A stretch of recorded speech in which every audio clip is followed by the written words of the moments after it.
Gusto ko lang naman ay pakpak pero bakit ganito? Pak sa sarap!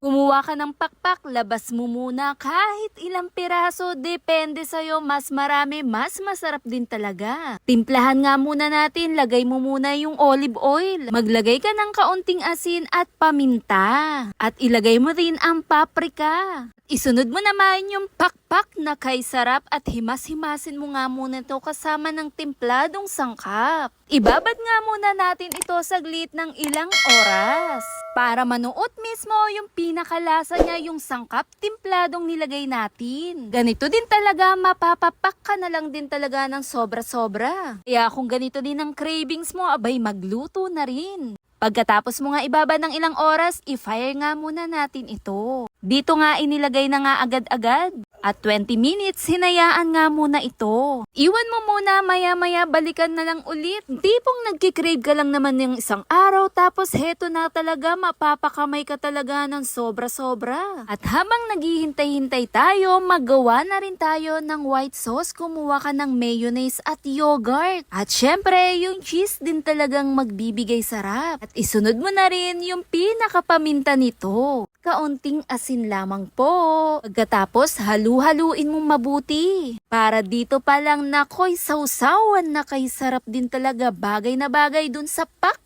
na pakpak natin. Pagkatapos nga ng 20 minutes, balikan mo, ito na nga siya. Pero hindi pa yan luto. Ibabaliktad nga natin para iwan ulit natin to ng 20 minutes. Hiniwalay-hiwalay ko nga dahil nagsiksikan din ang itsura niya. At iwan muna natin, lutuin pa natin to. At kung mapapansin nyo, itsura niya ay nagkikrispy na rin talaga. Tsura pa lang at amoy nagugutom ka na rin talaga. Pagkatapos 10 minutes, balik natin ulit para lumabas mismo yung pinaka-crispy mismo ng ating pakpak. Kaya heto na nga, nanggigigil na rin mismo ko sa sarap.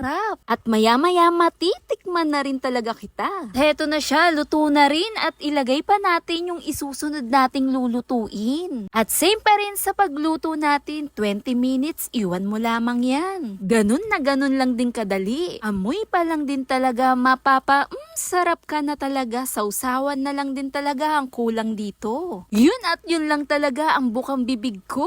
At syempre, hindi ko kumpleto kung walang sausawan na kay anghang-anghang. Nilagay natin yung butter at yung pinaka-hot sauce. Pagkatapos, nilagyan din natin to ng paprika. Luhaluin nating mabuti para manuot lalo yung lasa. Dito pa lang talaga na hindi mo pa nakakain, tumatagaktak na talaga ang pawis mo. Yung tipong gusto ko lang naman ng pakpak, pero bakit ganito kapak na pak sa sarap? Kakaibang cravings din talaga ang dala nito. At kung sa tingin mo okay na nga yung pinaka-sauce natin, ilagay mo na yung pakpak dito. At halu-haluin mo, pagsamasamahin mo lang yan. Amoy pa lang din talaga nanunuot na yung mga lasa.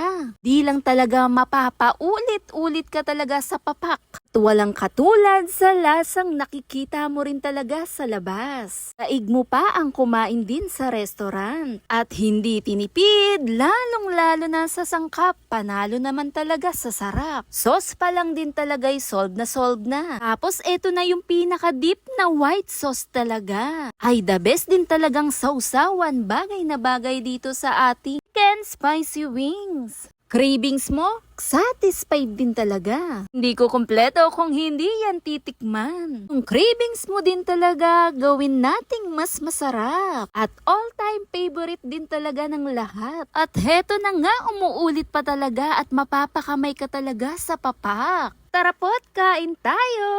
At pwedeng-pwede pang pulutan, bagay na bagay to. Yun lang, follow for more, bye!